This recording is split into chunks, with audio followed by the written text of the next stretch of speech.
Hello, Chinchu's F എമ്മിലേക്ക് എല്ലാവർക്കും സ്വാഗതം. ആദ്യമായിട്ടാണ് ഈ ചാനൽ കാണുന്നതെങ്കിൽ ഒന്ന് സബ്സ്ക്രൈബ് ചെയ്തേക്കണേ.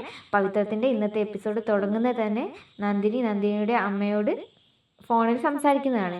എന്നിട്ട് പറയുന്നുണ്ട് നന്ദിനിയുടെ വീട്ടിൽ കളവെഴുത്ത് പാട്ടുണ്ടെന്നും എല്ലാവരോടും അവിടേക്ക് ചെല്ലണമെന്നും. പിന്നീട് കാണിക്കുന്നത് ഈ കാര്യം സുധാകരനോടും കമലയോടും പറയുന്ന നന്ദിനിയാണ്. അപ്പോഴാണ് അവിടേക്ക് എല്ലാവർക്കും ലഡ്ഡുമായി വരുന്ന വിശ്വനെ കാണിക്കുന്നത്. കുറച്ച് പണം ഇൻസെൻറ്റീവായി കിട്ടിയ സന്തോഷത്തിലായിരുന്നു വിശ്വൻ. കിട്ടിയ പണം വിശ്വൻ സുധാകരന് നേരെ നീട്ടുന്നുണ്ട്.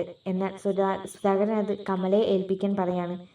സുധാകരൻ കമലയെ ഏൽപ്പിക്കാൻ പറഞ്ഞതും കമല പറയുന്നുണ്ട് ഇത് എന്നെയല്ല ഏൽപ്പിക്കേണ്ടത്, ശ്രീജയെയാണെന്ന്. പിന്നീട് കാണിക്കുന്നത് സുധാകരൻ വിക്രമിനെ കുറ്റപ്പെടുത്തി സംസാരിക്കുന്നതാണ്. എന്നാൽ അത് വിക്രമിനെയും വേദയും ഏറെ സങ്കടപ്പെടുത്തി. വിഷമിച്ചുകൊണ്ട് റൂമിലേക്ക് പോവാണ് വിക്രമും വേദയും.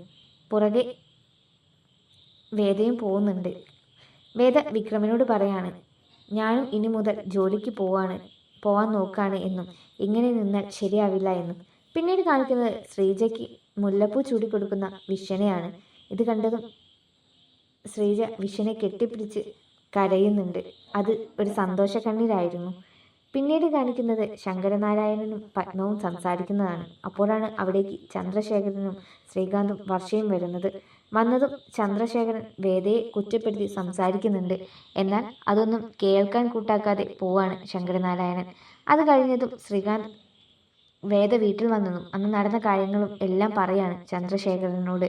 ഇത് കേട്ട ചന്ദ്രശേഖരൻ പറയുന്നുണ്ട് കുറച്ച് കാര്യങ്ങൾ സംസാരിക്കാനുണ്ടെന്നും നാളെ ഓഫീസിലേക്കൊന്ന് വരണമെന്നും. പിന്നീട് കാണിക്കുന്നത് വിശ്വൻ ചെയ്തതിൽ സന്തോഷിക്കുന്ന സുധാകരനെയാണ്. അതോടുകൂടി പവിത്രത്തിൻ്റെ ഇന്നത്തെ എപ്പിസോഡ് അവസാനിക്കുകയാണ്. അടുത്ത എപ്പിസോഡായിട്ട് വരുന്നവരെ ടാറ്റാ, ബൈ ബൈ.